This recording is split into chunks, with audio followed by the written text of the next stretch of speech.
আসসালামু আলাইকুম my cute people, আশা করি সবাই ভালো আছো। তো আজকে চলে আসলাম আকাশলীনা ইকো ট্যুরিজম সেন্টার মুন্সিগঞ্জ। তো এখানে এসে এই পার্কে গিয়ে কি কি দেখলাম আর কি করলাম সব কিছুই আপনারা দেখতে পাবেন ভিডিওতে। তো প্রথমেই আমরা টিকিট কাউন্টার থেকে টিকিট কেটে নিই, তারপর আমরা গেট দিয়ে ভিতরে প্রবেশ করি। তো ভিতরে প্রবেশ করার সাথে সাথেই আশেপাশে দেখছি অনেক মানুষ আছে। তো আমরা বেশি ঝামেলা না করে সামনের দিকে এগোতে থাকি। তারপরে দেখলাম গাছে একটা বাদর ঝুলতেছে। তো পরে ভাবলাম আমাদের চেয়ে বড় বাদর এখানেও আছে, তাইলে দেখা যাক সামনে কি আছে। তো এখানে দেখি আরেকটা বাদর আছে, পাশে লেখা আছে বাদরের গায়ে হাত দিবেন না। তো আমি ভাবলাম ঠিক আছে, দিলাম না। পরের বার দেখি আবার সেম লেখা, ভাই মাথা তো টার্নিং হয়ে গেল, দেখলাম টুস করে তাকে মাথা হাতিয়ে দিলাম, দীপের দৌড়। মানে কি আর বলবো, বাঙালি তো ভাই বোঝেন, যেখানে হাতিতে মানে করবে সেখানেই তো দিব নাকি। তারপরে দেখি আরেকটা বাদর মাথায় হাত দিয়ে বসে আছে, নিশ্চিত তার গার্লফ্রেন্ড টাকা মানে তাকে ছাকা দিয়ে দিছে, এই জন্য মনে করে মাথায় হাত দিয়ে বসে আছে।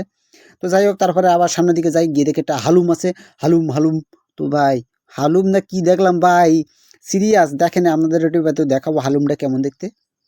মানে ভাই কি আর বলবো, বাঙালির হাতে শিল্পকলা মানেই তো বিনোদন ভাই। ওটা বাঘ নাকি বা কুত্তার, ভাই কুত্তা মতো লাগে কুত্তা। তো যাই হোক, তারপরে দেখি একটা পেঙ্গুইনের বুকের ভিতরে ফাঁকা। ভাবলাম পেঙ্গুইনের ভিতর থেকে মানে কোনো একটা তার যে মানে ভালোবাসাটা সেটা টেনে হিস্টে বের করে নিচ্ছে কেউ। তো যাই হোক, তারপরে আমরা সামনের দিকে আস্তে আস্তে এগোই, দেখলাম এখানে সব কিছু ঢালাই হয়ে গেছে। মানে আমি আগের বার যখন আসছিলাম তখন এত উন্নত দেখি নাই, এখন আস্তে আস্তে আরও উন্নত হচ্ছে। আর এর পার্কের ভিতরে কিন্তু মানে আপনারা একদম মানে সুন্দরবন ফিল এসে যাবে। পাশেই সুন্দরবন, কারণ এই পার্কের পাশে কিন্তু একটু সুন্দরবন দেখা যায়। এই জন্য আর কি মনে মানে এগুলো হচ্ছে সুন্দরবনের মতো মনে হচ্ছে। তো যাই হোক, এটা হচ্ছে গিয়ে কোথায় অবস্থিত, এটা আমি শেষ ভিডিও মানে ভিডিওটা আমি দুইটা করব। তো একটা ভিডিও মানে পার্ট ওয়ান এইটা, আর পার্ট টু হচ্ছে আমি মানে জায়গাটা বলে দেবো যে কোথায় অবস্থিত এটা বা কীভাবে আসবেন এইটা আর কি। তো যাই হোক, তারপর আমরা সামনের দিকে এগোতে থাকি। এগোতে এগোতে গিয়ে দেখি সব এখনো পুরো মানে সব আল্লাহ সুন্দরবনের মতো লাগতেছে। তো বন্ধুরা বললো, কালাম আমরা তো সুন্দরবন দিক থেকে ঘুরে আসলাম, এখানে দেখতে আরেকটা সুন্দরবন। আমি বললাম ভাই এইটাই তো মজা, মানে তোমারে আমি দুই মানে কি বলবো, এক এক জায়গায় এসে দুইটা জায়গার মানে কি বলবো আনন্দ দিয়ে দিচ্ছি। একটা সুন্দরবন দেখে আনছি, আর একটা সুন্দরবন দেখাচ্ছি। ওটা হচ্ছে পার্ট ওয়ান, এটা হচ্ছে পার্ট টু, এমন বুঝছো। তো যাই হোক, তারপরে আমরা বন্ধুর সামনের দিকে এগোই। হঠাৎ করেই ভাই কি আর বলবো, খুলনার হাদিস পার্কের ফিল পেয়ে গেলাম। ও মা, দেখি পাশে দুইটা মানে একটা ছেলে মেয়ে সুখ করে পাশে বসে টুংডুং টুডুং করতেছে, মানে প্রেম প্রীতি করছে, বুঝছেন ভাই। মানে এখানেও বনের ভিতরে এসেও এরা প্রেম করে, এটা দেখলেও তো কষ্ট লাগে বন্ধু, আমার লজ্জা পাইছে। বলে, কালাম এসব কি করে, কালাম আমার তো লজ্জা লাগে না, ওদের তো লাগবে না তাই বলে।